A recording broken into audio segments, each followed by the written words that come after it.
Sejam muito bem-vindos a mais uma Escola Bíblica Dominical. Nesse domingo pela manhã, temos a honra e o privilégio de iniciarmos as primeiras horas do dia na presença do Senhor. Estamos aqui mais uma vez com o professor Gil, o melhor professor do Brasil. Seja muito bem-vindo, Gil. Para a honra e glória do Senhor. Bom dia a todos. Amém. Mais um dia abençoado, como todos, na presença de Deus, e para a gente falar um pouquinho da comunhão com Cristo. Amém. Graças a Deus.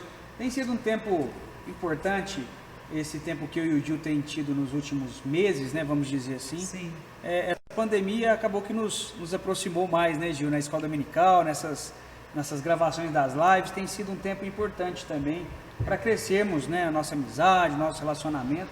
E a gente estava falando aqui anteriormente o quanto é prazeroso, né, para quem gosta de realmente debruçar e mergulhar na palavra do Senhor. Isso aqui poderia ser gravado por horas e horas e horas, que a gente sempre teria assuntos sem fim, né, Gil? Não acaba. Amém. Amém. Então vamos lá, estamos aí fazendo uma exegese no livro de Esdras, um livro pequeno, né, na sua extensão, mas grandioso no seu conteúdo. Muitas pessoas às vezes nem leu, né, Gil? Às vezes é um livro não tão mencionado, as pessoas às vezes não têm a prática no dia a dia de ler o livro de Esdras, e ele é muito histórico, né? Ele tem coisas muito importantes. Eu ia falar justamente isso, por ele ser histórico. As pessoas às vezes não perdem tempo, deixam de ganhar tempo, né, com a história. É verdade. Mas já que, às vezes, se você não leu, nós vamos estar aqui nesse tempo conversando um pouquinho sobre o livro de Esdras. Nessas lições que nós estamos estudando, nós estamos abordando a questão do despertamento, né? Nós falamos do despertamento na aula passada e agora nós vamos falar também sobre o despertamento renova o altar. O altar na Bíblia ele é falado inúmeras vezes, várias pessoas edificaram o altar para o Senhor, várias vezes o altar é mencionado em situações extremamente relevantes, né? Na vida de Noé, na vida de Abraão, na vida de Moisés e tantas outras pessoas, o profeta Elias, em uma situação milagrosa, poderosa que ele teve oportunidade de viver ali naquela época do rei Acabe e Jezabel. Então hoje nós vamos falar sobre essa importância, né, do despertamento quando ele renova o altar. Nós vamos fazer uma leitura. Só um segundo, só para reforçar, Heitor, lembrei agora, cerca de um ano atrás nós tivemos 13 aulas do tabernáculo. Verdade. É verdade? Verdade. Nós estudamos, falamos muito do altar. Falamos todos os detalhamentos ali, né? detalhes, Dos utensílios. Os utensílios, tudo. Os processos bem complexo. Muito bacana.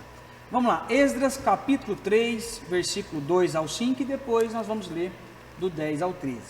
Diz assim a palavra do Senhor: E levantou-se Jesua, filho de Josadaque, e seus irmãos, os sacerdotes de Zorobabel, filho de Sealtiel, e seus irmãos, e edificaram o altar de Deus de Israel, para oferecerem sobre ele holocaustos, como está escrito na lei de Moisés, o homem de Deus.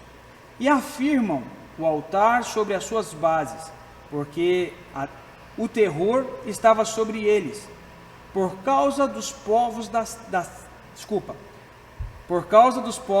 terras, e ofereceram sobre ele holocausto ao Senhor, holocaustos de manhã e à tarde, e celebraram a festa dos tabernáculos, como está escrito, e ofereceram holocaustos de dia em dia, por ordem, conforme o rito, cada coisa no seu dia.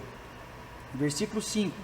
E depois disso, o holocausto contínuo e das luas novas e de todas as solenidades sagradas ao Senhor, como também de qualquer que oferecia oferta voluntária ao Senhor. Versículo 10. Quando, pois, os edificadores lançaram os alicerces do templo do Senhor, então apresentaram-se os sacerdotes, já paramentados e com trombetas, e os levitas, filhos de Asaf, com saltérios, para louvarem ao Senhor, conforme a instituição de Davi, rei de Israel. E cantaram a reveses, louvando e celebrando ao Senhor, porque é bom, porque a sua benignidade dura para sempre sobre Israel. E todo o povo jubilou com grande júbilo, quando louvou o Senhor, pela fundação da casa do Senhor. Porém, muitos dos sacerdotes e levitas e chefes dos pais, já velhos, que viram a primeira casa sobre o seu fundamento, vendo perante os seus olhos esta casa, choraram em alta voz. Mas muitos levantaram as vozes com júbilo e com alegria, de maneira que não discernia o povo as vozes de alegria das vozes do choro do povo, porque o povo jubilava com tão grande júbilo, que as vozes que ouviam de muito longe. Amém. Amém. Nós temos 3 objetivos a serem cumpridos aqui na lição de hoje. Quais são esses objetivos, Gil? Nós vamos elucidar aos alunos o significado do altar para o antigo do pacto. Segundo, vamos levar ao entendimento que Cristo hoje é o centro da nossa comunhão com Deus. E naquela época já remetia para Cristo também, um detalhe importante. E comprovar que nem todos os departamentos de hoje, dentro das igrejas, têm características mencionadas de um verdadeiro despertamento, como nós vamos aprender aqui. Ok. Então, nesta lição, nós iremos meditar sobre um fato que caracteriza o verdadeiro despertamento, né? Trata-se da necessidade que os homens passam a sentir se chegarem mais perto do altar de Deus, a fim de estarem cada vez mais perto de Deus. Às vezes é complicado, muitas pessoas se aproximam de Deus quando a coisa está feia, né? Quando muitas coisas acontecem, já procurou tudo quanto é tipo de situação, não resolveu, aí acaba vindo para a igreja. Eu até comento, com perdão, tem até um ateu que fala, na hora da dificuldade, fala, ai meu Deus. Ai meu Deus, não aguenta, né? Solta um ateu no avião caindo para ver se ele não grita, né? Deus. Então, mas esse despertamento, né, do altar é questão de estar mais próximo de Deus. Então, o despertamento conduz o homem ao altar. E os judeus, eles sentiam essa necessidade de acesso a Deus que o altar lhes proporcionava.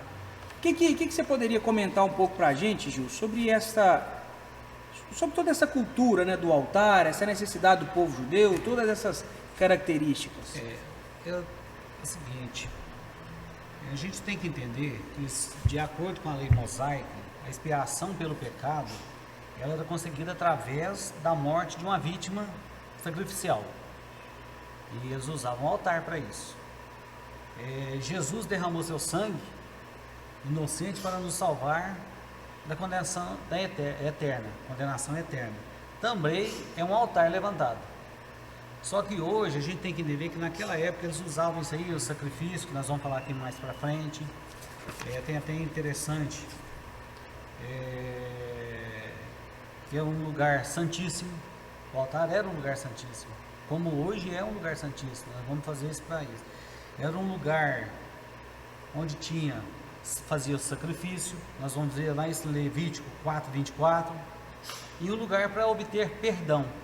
Agora, o mais interessante disso tudo, pastor Heitor, que tudo isso aqui que tinha no altar, simbolismo, Cristo fez um pacote todo e colocou no nosso coração. Hoje o altar é o nosso coração. Não tem necessidade mais de sacrifício. De nada, de sacrifício, de nada, de queimar nada, de sacrifício de nada. O sacrifício verdadeiro foi feito na cruz do Calvário. Na cruz do Calvário, e o véu se rasgou. Mas tem muito uma questão de simbolismo, né? Demais. Toda a parte do Antigo Testamento ela é muito simbólica também. São coisas verdadeiras, coisas que aconteceu, são coisas bíblicas, mas toda a questão, né, do sacrifício, ele remete sempre para Cristo, né? Cristo. O exemplo de Abraão.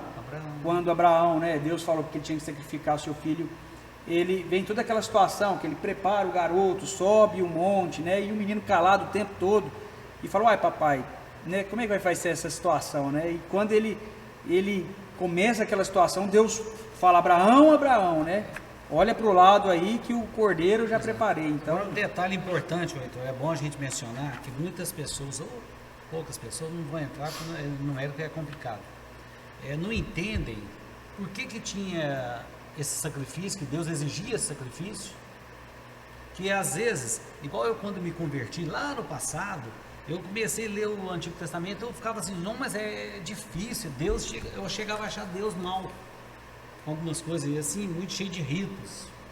A gente tem que entender o porquê que Deus queria sacrifícios. Porque que ele é Deus, o critério é dele, ponto, não se discute. E Deus, a Bíblia fala, o pastor Heitor, que ele não mistura com o pecado.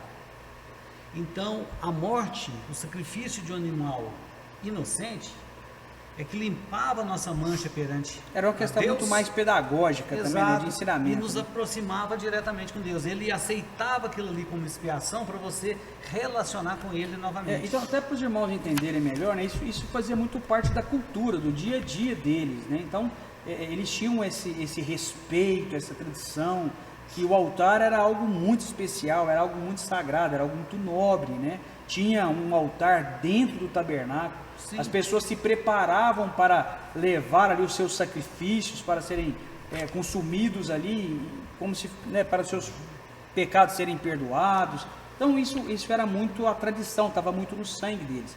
E é interessante também, estava conversando com o Gil antes da aula, que existiam vários tipos, né, só uma curiosidade de altar. Estava comentando que um dos altares, ele era bem alto, ele tinha uma rampa. O único animal que era sacrificado em cima do altar era o cordeiro. Por isso que Jesus Cristo, ele é considerado um cordeiro, né? Foi como um cordeiro mudo foi levado para o matador. É o único animal que ele ia para o sacrifício e não ficava debatendo, não ficava dando B.O. Os outros animais, eles matavam e colocavam ele em cima do altar. E para subir nesse tipo de altar era uma rampa. Para quê? Porque a pessoa, para subir, ele subia com esforço, ou seja, ele tinha que colocar o rosto quase que colado ao chão, porque ele tinha que subir e ainda levar um animal para poder sacrificar lá em cima. E o Gil também vai comentar com a gente aqui alguns outros tipos de estrutura que havia naquela época de altar. Sim, só para finalizar, Heitor, a questão do altar, a questão de sacrifício, você sabe que hoje, se você analisar mesmo, nós não temos muita diferença do povo antigo. A diferença é que Jesus, puro e imaculado, morreu por nós. Então, todas as vezes que nós temos um pecado, primeiramente, quem que Deus vê? Jesus na tua frente, pelo sacrifício dele. Por isso é que nós não somos condenados. Às vezes as pessoas não conseguem entender isso. O sangue de Jesus Nos purifica de todo que pecado. nos purifica de todos os pecados, que tem a ligação diretamente com Deus. Senão nós éramos igualzinho que o povo antigo. Estaríamos fazendo sacrifício. Não, e do tem mesmo jeito até muitas hoje. pessoas até hoje, né, seguindo esses rituais, Tem sim. pagando um preço Tem. tenebroso, fazendo caminhadas gigantescas, fazendo alguns tipos de sacrifício que não tem muito sentido biblicamente hoje Você falando, sabia né? que tem uma ala judaísta que eles ainda fazem isso? Até hoje. Até hoje. Bom, nós estamos falando aí sobre diversos tipos de altares. Antigamente, lá a gente vai ver lá em Êxodo 20, 24, tinha um altar de terra.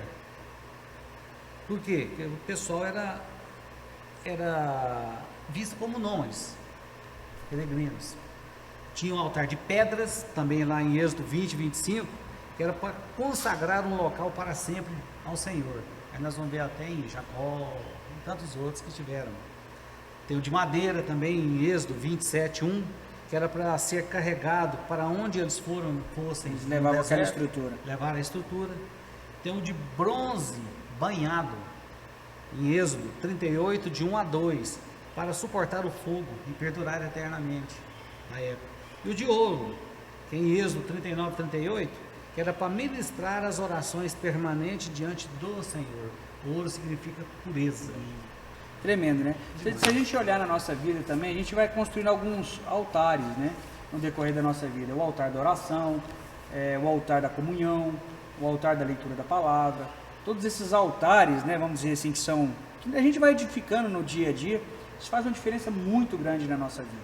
Uma pessoa que não tem um altar edificado na presença do Senhor, vive uma vida muito vazia. É muito complicado uma pessoa que fala assim, rapaz, não tem nada para apresentar perante o altar. O altar fala de sacrifício, fala de dedicação, fala de investimento, fala de um novo recomeço, fala de perdão de pecado. Se a gente for pegar todo esse combo de palavras, né, e fazer uma miscelânea de coisas, que a nossa vida é assim diariamente.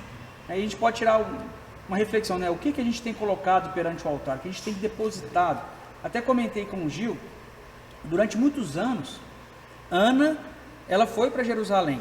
E ela tinha a Penina ali, que era o calcanhar de Aquiles dela ali, que também era esposa do marido dela, que tinha filhos e ela não tinha. Exato. Mas a Bíblia fala que naquele dia foi diferente. Por que foi diferente? O que ela fez de diferente dos outros anos que fez toda a diferença? Foi a sinceridade perante o altar. Exatamente. Então a Bíblia fala que ela derramou perante o altar do Senhor e disse: Senhor, acabou minhas forças. A partir de agora eu já não posso mais nada, me ajuda. Tanto é que um sacerdote chegou e pensou que ela estava embriagada, né? Ela falou: não, eu estou tão angustiada, eu estou tão desesperada. E a partir dali ela fez um compromisso com o Senhor no altar. Falou: Senhor, se o Senhor me der um filho, eu vou te devolvê-lo. E a história de Ana é fantástica, né? Porque Deus cumpriu. Deus pegou e deu um filho para ela. E não foi qualquer filho, foi simplesmente Samuel, né? Que teve a honra e o privilégio de ser criado dentro do templo. Ele ainda criança ouviu a voz de Deus, Deus falando com ele ainda jovem, e ainda teve a oportunidade de ser a pessoa que ungiu o primeiro rei de Israel, que foi o rei Saul, e ainda depois consagrou a Davi como o grande rei de Israel. Então olha só, uma sinceridade perante o altar pode mudar toda a história, né, Gil? É interessante, até pegar um gancho aí, quero falar para os nossos irmãos que estão nos assistindo, que não desistam dos seus sonhos. Ana teve um sonho, apresentou ao Senhor. Se Deus comprou a palavra de Ana, quando doeu por ela, que possamos ter a mesma decisão. A mesma decisão. E não faz vamos toda a desistir dos diferença. nossos sonhos. Vamos colocar ele na presença de Deus, que se for da vontade de Deus, será realizado. Amém. E será realizado para a bênção, né? Para a felicidade. Ele nunca faz nada. Glória a Deus, glória a Deus. Então todos os despertamentos genuínos, eles começam com a restauração do altar. Não tem como, meu irmão, você ser despertado com seu altar rachado, com seu altar derrubado, com sua vida bagunçada. Não tem como você ser edificado se sua vida está toda dilacerada. Sua vida espiritual está mais ou menos, sua vida com Deus está mais ou menos, o seu altar da comunhão está despedaçado, o seu altar da oração está despedaçado, o seu casamento está despedaçado. Então como é que você quer ser despertado? Deus não é Deus de bagunça. Deus é um Deus ordeiro, Deus é um Deus de comprometimento, Deus é um Deus de calmaria. Então Deus nunca vai estar no meio da bagunça, Deus sempre vai estar sempre da calmaria, da coisa correta, né? Então a gente tem que tomar muito cuidado. E temos inúmeros exemplos, né, Gil, na Bíblia. Sim, na Bíblia.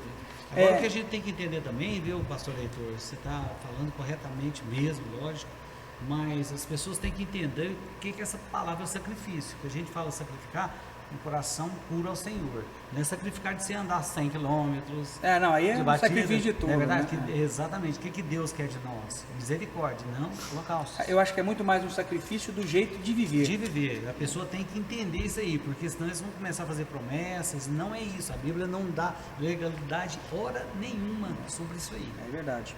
Então a Bíblia fala, né, que no tempo do profeta Elias, nos dias do rei Acabe, aí fala lá em 1 Reis, capítulo 18, 16, no confronto que os profetas de Baal, a primeira coisa que Elias fez foi reparar um altar que estava quebrado. Exato. Então ele estava sozinho, imagina a situação, ele sozinho, aquele tanto de profeta de Baal, Jezabel lá, né, botando fogo em Roma, vamos dizer assim, né? Acabe meio que pacatão ali na situação, deixando ela botar o terror. Imagina um homem numa situação daquela, ele ter a ousadia, ele ter a coragem de falar: rapaz, eu vou fazer um altar e Deus vai derramar fogo do céu e vai consumir isso aqui perante todo mundo. E aí fala que ele falou: não, vai lá primeiro. E aí ele deixou horas e horas, que o povo estava exausto lá já, de tanto clamar a Baal. E aí ele fala: não, fala mais alto, seu Deus ainda tirou onda, né, Gil? Exato. Com aquela situação ainda. E aí quando ele foi fazer o altar, ele fez o altar, ele escavou em volta, pediu para o povo: traz água, joga água. Como assim, cara? Ele estava precisando de fogo, estava jogando água, que a fé dele era tão sobrenatural naquele momento, que ele tinha tanta convicção que Deus ia ouvir ele. Sim. Né? Então assim, a fé, ela é muito poderosa. A convicção, a comunhão com Deus, a restauração do altar, ela pode muito em seus efeitos, né, Júlio? Com certeza. O interessante que você está falando aí, ele é cheio de fé, mas ele não era um super crente, né? Ele fugiu. É verdade. Mas, é verdade. E ele fugiu para o Querite. E Deus foi tão cuidadoso que os corvos ainda foram levar comida para ele. Ainda foi levar comida para ele no Querite. Ele é homem igual a nós. A gente às vezes tem mania. Eu estou fazendo um estudo, eu comentei com você no início. sobre mensagens positivas e fala no cristão mesmo, cristocêntrico. Porque se você vê, por exemplo, hoje, eu achei até interessante a lição, pegando isso aí, a gente vai passando na mente. Por exemplo, a gente às vezes tem mania de ler o livro sobre Davi e fala em Davi, mas o mais importante não está em Davi, e sim no Deus que fez o Davi, né? Não é verdade? Verdade. E a gente às vezes começa, Davi, eu quero ser igual Davi, eu acho você assim, esquece. Tem hora, a vida da gente é feita de fases, né? Eu sempre falo isso. Tem hora que você tem que fugir mesmo, senão você vai tem que fazer igual ele, ser forte, senão você vai se enrolar. Mas tem hora que você tem que ter autoridade, né? Como pai de família, como homem, tem hora que você tem que dar um bafo, não, agora é a hora, e crer que Deus vai te honrar. Olha que o segundo exemplo aqui fala do rei Ezequias. O rei Ezequias, o pai dele, quando ele morre, que é Acás, ele fez um negócio muito ruim. Ele fez um pacto com os inimigos. Ele fez um pacto com o rei que chamava, se eu não me engano, Senaqueribe. E aí nesse pacto, ele coloca como moeda de troca as coisas do templo. E o templo, as portas do templo é fechada, Gil. Isso. Então todas aquelas festas, as festas do tabernáculo, a Páscoa, tantas outras festas que tinha, que o povo ia tudo para lá né, anualmente fazer aquelas festas maravilhosas, acabou. A Bíblia fala que Ezequias, quando ele assumiu, já não tinha mais culto, já não tinha mais comemoração, já não tinha mais nada, porque ele fez um pacto com o inimigo. E ele assumiu o reinado quando ele estava jovem. Mas olha o que é um homem sábio. Primeira coisa que ele falou assim, eu vou restaurar a casa do Senhor. Quando ele gerou isso no coração dele, e ele quebrou os pactos que tinha com Senaqueribe, Senaqueribe fez um montante de situações para poder pegar ele. Ele clamou ao Senhor pela misericórdia e o exército foi derrotado. Ele restaurou o templo. Nenhuma flecha será lançada, né? E naquela mesma noite o anjo do Senhor matou milhares de pessoas, sem ele fazer nada, O que aconteceu? Ele começou a vender essa ideia para o povo de restauração, de reconstrução, de recomeço, de restaurar o altar, de voltar para o primeiro amor. E o povo foi enchendo, o povo foi ofertando, foi contribuindo. Ele reconstruiu o templo. E é importante que ele escreve os Salmos dos Degraus. Está lá em Salmos, eu não me recordo o número, pesquisa aí e lê os Salmos dos Degraus, que é sensacional. Porque o pai dele construiu uma escada. Fez uma escada e, de acordo com o que o sol movimentava, dava a sombra ali na escada, então ele sabia se era 1 hora da tarde, 2 horas da tarde, era o tipo de relógio deles da época. E aí, ele é acometido de uma enfermidade, ele não sabe o que estava acontecendo. O profeta Jeremias entra ali no quarto dele e ainda fala que ele iria morrer. Ele vira o rosto para a parede, começa a chorar e começa a conversar com Deus. 15 anos. E aí ele começa, né, a questionar, fala, Senhor, eu restaurei sua casa, restaurei o seu altar, né, olha o que meu pai fez, olha tal. E aí Deus fala, Jeremias, volta lá agora. Fala, ó, como prova do meu amor, eu vou restaurar e vou te dar saúde e vou te dar mais 15 anos. Como prova do meu amor e da minha fidelidade, abra a janela do seu quarto e olha para a escada do seu pai, que eu vou fazer o sol retroceder. Quando ele olha, a sombra começa a voltar na escadaria de Acás. Imagina isso, né? A escada voltando ali às horas e Deus dando aquela prova. E aí então ele tem a hombridade. E uma curiosidade, eu pesquisei muito uma época sobre a vida de Ezequias. Ele chorou porque não tinha um filho, ele não tinha um sucessor. E naquele 15 anos que ele ficou, ele teve um filho. E a Bíblia fala que quando ele, antes dele morrer, né, ele escreve o Salmo dos Degraus. E em cada degrau que tem ali para subir no templo, ele coloca a multidão sentada e vai recitando o Salmo um por um até chegar lá em cima. Então leia o Salmo dos Degraus, que é fantástico. Cada salmo, imagina ele lendo esses salmos, subindo a escadaria com sua família, glorificando o nome do Senhor. O filho dele fez tudo que era mal perante o Senhor, e no fim, poucas pessoas sabem. Em Crônicas relata isso aí.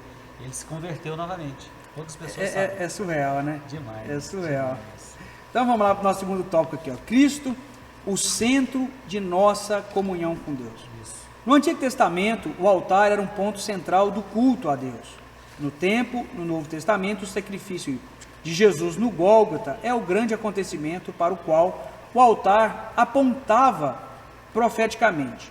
Paulo escreveu à igreja de Corinto o seguinte: primeiramente vos entreguei o que eu também recebi, que Cristo morreu por nossos pecados, segundo as Escrituras. Escreveu ainda: porque nada me propus saber entre nós, senão a Jesus Cristo e este crucificado. Também diz em Colossenses 1,17: todas as coisas subsistem por ele. Colossenses 1,18: para que tudo, Jesus, tenha a preeminência. Também fala em 1 Pedro 2,7: para vós, os que credes, é preciosa a pedra principal de esquina. Tudo isso porque Jesus, pela sua morte expiatória, ganhou a redenção para todo mundo. E aí, Gil? Ai. É interessante, eu estava lendo isso aí agora há pouco também. Eu fico fascinado com algumas coisas. Como a gente é pequeno, quando nós somos pequenos perante a Deus, tudo já estava programado, já estava na presciência divina. Igual você leu aqui, Cristo é a nossa comunhão com Deus. Nós falamos já rapidamente, né, não dá tempo, sobre o altar, que era o ponto central antigo. Aí nós falamos, arremetemos isso para Cristo. E o interessante disso tudo é que toda a Trindade, ela atuou ativamente na morte expiatória de Jesus. E se você trouxer o Pai Celestial, nosso Pai Eterno, antes da fundação do mundo, Deus planejou a obra redentora, ela já estava programada, nada pega Deus de surpresa. Ele não fez isso, foi, aconteceu, eu vou arrumar assim. Nossa, Adão e Eva pecou, agora precisa dar um jeito. Aliás, antes de Adão e Eva ainda tem a queda dos anjos. Verdade. Não é verdade? Nada pegou Deus de surpresa. Aí eu falo, gente, se eu ficasse no lugar de Deus um minuto, eu teria eliminado. Na minha presciência, eu não teria feito. Verdade. Eu não teria feito, nem homem, nem anjo, nem nada. Ficar só eu e a Trindade lá. Não, é difícil a gente ver. Cristo, como Filho de Deus, ele entregou a si mesmo em oferta de sacrifício. Nós vemos isso lá em Efésios 5,2, em Hebreus 9,14 também. Ele levou nossos pecados e padeceu para levar-nos a Deus. A ligação, eu sempre comento, toda vez que eu vou dar uma aula, eu falo, o religare nosso com Deus é Jesus. É como se fosse, a gente aprende lá na escola dominical, quando pequeno, eu já comecei adulto, tinha uma ligação, aí tinha uma ponte, essa ponte foi rompida entre Deus e o homem. Então, Jesus é a ponte novamente. Amém. Não é verdade? E tem o que muitas pessoas, eu já dei muita aula sobre isso, a gente fala sobre a terceira pessoa da Trindade.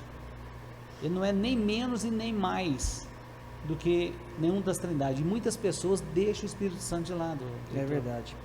E às vezes nem menciona, né? Nem menciona. A pessoa precisa entender que o Espírito Santo, às vezes pensa que é um Espírito. Não, o Espírito Santo é uma pessoa, da mesma forma, né? A Trindade é algo bem similar. Vamos pegar aqui um ovo como exemplo. Você olha um ovo, ele tem a casca, ele tem a clara e tem a gema, mas é um ovo. É da mesma forma, existe Deus como pessoa, Jesus como pessoa e o Espírito Santo como pessoa, cada um com seus atributos, todos eles são Deus, mas cada um com seus... E não é politeísta, é um Deus só, justamente. Em três pessoas distintas. É isso aí. É verdade? Muitas pessoas têm essa dificuldade, Tem né? demais. E até depois que você está estudando muito, não é fácil você entender a Trindade. Mas, não essa aula hoje, então, qualquer dia nós vamos falar que Deus deixou algumas coisas...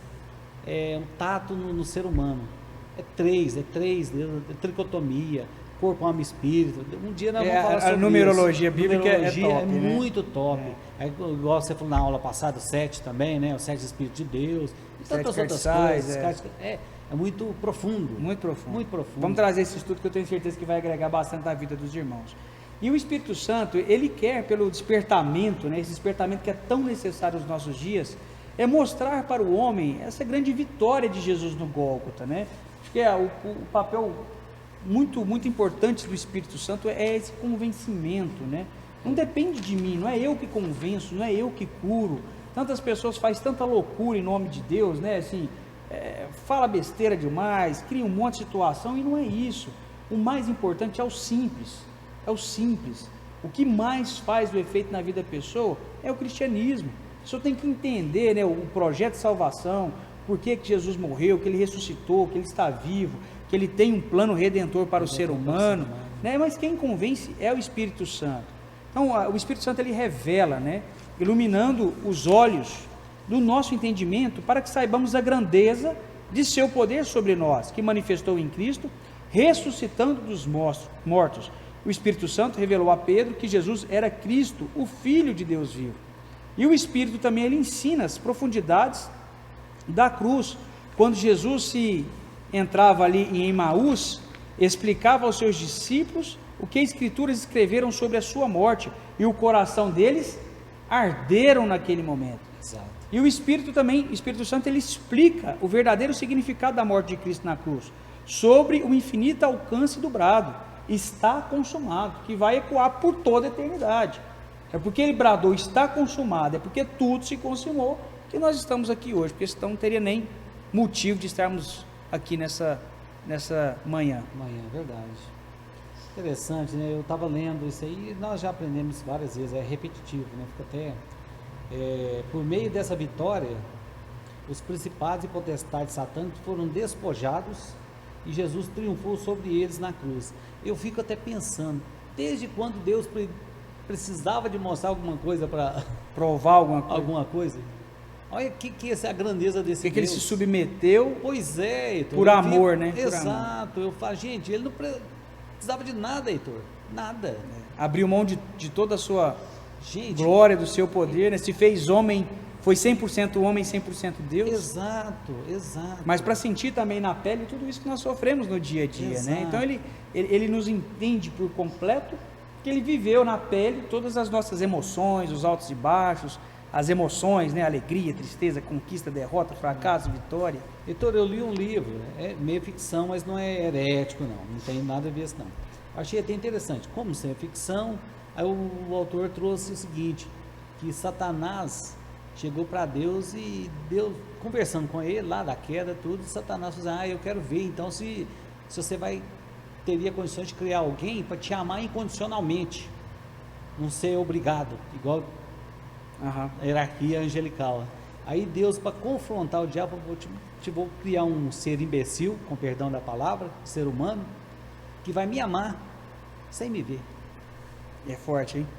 Achei a viagem desse teólogo, de um livro que eu li, achei até legal. Não é nada de heresia, mas é assim, é muito surreal, né? Se a gente for parar para pensar na estrutura bíblica, como ela foi escrita, quantas pessoas escreveu, quanto tempo, toda a história, né? É muita loucura, é loucura aos nossos olhos. Sim. Né? De ver assim, a história se encaixando, a questão do próprio arrebatamento da igreja, né? Assim, aos nossos olhos é loucura. É loucura. Né? De pensar que a gente vai estar aqui, a gente vai ser arrebatado, então assim, mas é pela fé, né? Ninguém nunca viu, mas o mais importante é que a gente sente a todo momento. A todo momento a gente sente esse conforto, esse consolo, essa paz, e tudo que o Senhor nos proporciona. Isso é sensacional. Sensacional. E aí a gente vai para o último tópico da lição, que é que a gente tem que tomar cuidado com as imitações. Como estamos vivendo em épocas de imitação? Alguns dizem que nem todos os despertamentos de hoje têm as características que são mencionadas nessa lição. Concordamos plenamente. Já no tempo dos apóstolos, havia movimentos que realmente tinham algumas aparências de sabedoria, em devoção voluntária, humildade e em disciplina do corpo, mas não são de valor algum, senão para a satisfação da carne. Também, em nossos dias, aparecem movimentos, que são imitações baratas do verdadeiro despertamento. Muitos destes movimentos empregam técnicas avançadas de dominações psicológicas. Estes avivalistas ou especialistas sabem com suas técnicas dominar o auditório e podem fazer o público rir, chorar, jubilar, pular, bater palma, etc. Sabem até imitar o batismo do Espírito Santo, ensinando o povo a falar em línguas. São, porém, experiências que nenhum poder há sem a menor relevância. Uma de nossas igrejas sentiu-se obrigada a orientar os irmãos acerca de um movimento que faz nas suas reuniões ou show, com apresentações de cantores evangélicos. Nesse show, dominam aplausos, vaias, gritos, assobios, bebidas alcoólicas, jovens dançando e se requebrando, de modo até mesmo sensual, enquanto os hinos estão sendo tocados. Olha que loucura. Este tipo de imitação pode fazer que a glória de Deus se afaste. Mantenhamos o Espírito Santo na direção. Então, veremos cumprir-se a palavra que diz: vão indo de forças em forças, que está escrita em Salmo 84:7. Parece que é brincadeira, né? Mas existe coisas absurdas. Existem sim. Existem sim. Às vezes, que às vezes a pessoa também, não é questão de ser engessado, porque tem uma ala aí que fala que os crentes são engessados também. Que aí as pessoas não conseguem entender o que é ordem e decência, mas ordem e decência existe em tudo, Heitor, em tudo. Você não pode deturpar as coisas. Acho que é a diferença entre ser moderno e em ter a libertinagem, Exato. Né? A liberdade com a libertinagem. Tudo bem, que a gente vai remeter a Davi, que nós falamos agora há pouco. Davi dançou na presença de Deus, perfeito. A expressão de alegria. Mas existem coisas, abusos, que nós não estamos denegrindo ninguém, não é verdade, Heitor? Não é? Mas nós estamos chamando as pessoas para observar se isso aí está dentro da palavra de Deus. Tem que tomar muito cuidado. Eu presenciei pessoalmente de uma situação que me deixou assim, marcado por toda a vida. De uma situação onde eu vi um pastor falando em profecias e tal, e ele sabia da vida da família, e perante a igreja no momento ali, ele pegou, expôs um monte de coisa, e o irmão ficou muito emocionado, começou a chorar, e falando em mistério, aquela coisa toda. E aí o povo foi a loucura com aquilo, né? Eu estava no culto e vi também o irmão chegando para conversar com ele depois do culto, falou: nossa, mas aquele negócio, paraga de ser bobo, fiz aquilo lá só para dar uma alavancada no culto, porque o culto estava meio assim, precisava dar uma aquecida. Então assim, realmente isso é muito sério, porque tem muitas pessoas que vivem estudando para poder obter técnicas de convencimento, técnicas para falar bem, técnicas de domínio de plateia. Isso é muito fácil, qualquer curso de psicologia ou de dinâmica, tem tantas coisas, neurolinguística, o cara que é lapidado na neurolinguística, ele te faz rir, faz você chorar, faz você refletir. Verdade. Então assim, o cara te leva num outro patamar. Então a gente precisa tomar cuidado, porque a palavra do Senhor, ela é muito clara, gente. Não há necessidade de nada disso. Deus não precisa de amuleta, Deus não precisa de um sal, Deus não precisa de um sabonete, Deus não precisa de uma garrafa de água, não tem nada disso, né? O que Deus precisa é de um coração sincero, quebrantado, contrito, e você de verdade, né? O véu se rasgou, acabou esses protocolos, né? De matar o bicho, sacrificar, isso não existe mais, o véu se rasgou. A presença nossa direta com Ele, direto. Então se você abrir seu coração e orar, né? O caminho mais perto é o joelho, que é a oração. Põe o joelho no chão, que abre a sua boca, que Deus vai te ouvir e vai te responder de acordo com a sua necessidade. Mas todas essas imitações, essas inovações, essas loucuras, sabe, me intriga muito, pessoas que brincam com as coisas de Deus, e o pior, brincam muito com o sentimento das pessoas. Exato. Porque aí você gera expectativa, porque a gente que está com a palavra, o que você fala, para muitas pessoas vira verdade absoluta. Então a gente tem que estar muito ligado no trono da graça para falar qualquer coisa. Muitas pessoas usam muito o nome de Deus em vão, né? Assim diz o Senhor. Gente, é muito sério isso. É porque você está usando o nome de Deus para poder transmitir algo. Então você tem que estar numa sintonia. Isso acontece, isso é real, né? Deus usa pessoas maravilhosas para falar mesmo. Estamos aqui, estamos sendo usados por Deus também para ser um canal, um porta-voz da palavra. Mas isso é muito sério, né?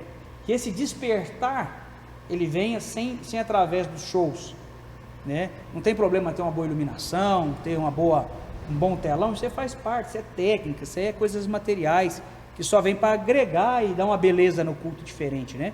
Mas o mais importante é a essência.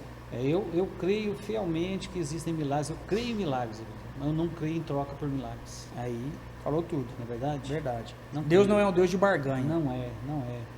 Amém.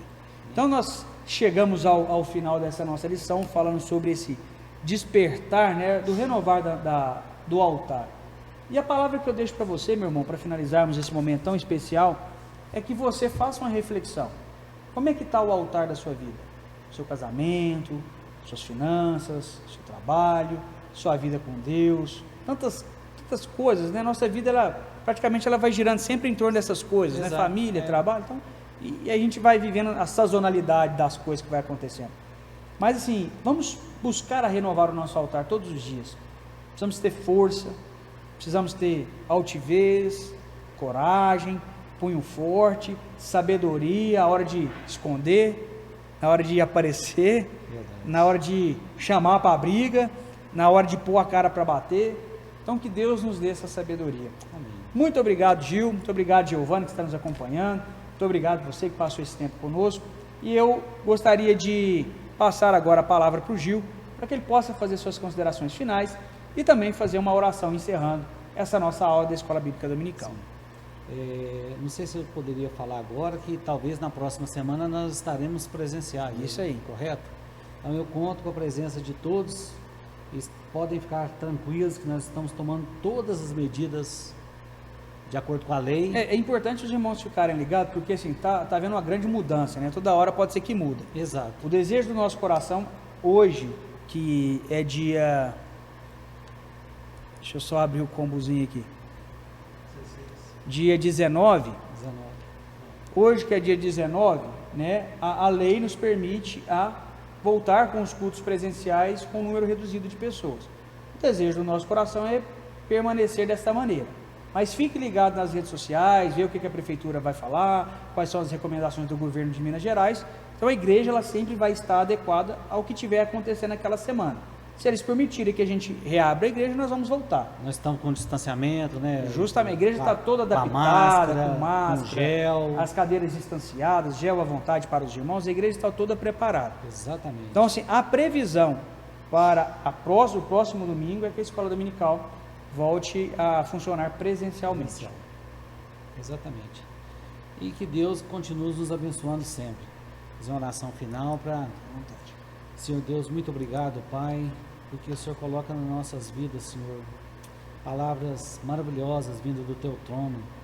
O Senhor colocou qual que é o verdadeiro sentido, Senhor, do nosso altar, que é a presença de Jesus Cristo nas nossas vidas. Muito obrigado, Senhor, por tudo, e eu não canso de agradecer, porque o Senhor merece toda a honra e toda a glória em tudo, Senhor. Muito obrigado por esse dia. Conduza a Tua igreja, Senhor, eternamente. Em nome de Jesus. Amém. Que o grande amor de Deus, a graça de nosso Senhor e Salvador Jesus Cristo e as doces consolações do Espírito Santo seja derramada sobre você e sua família. Deus abençoe.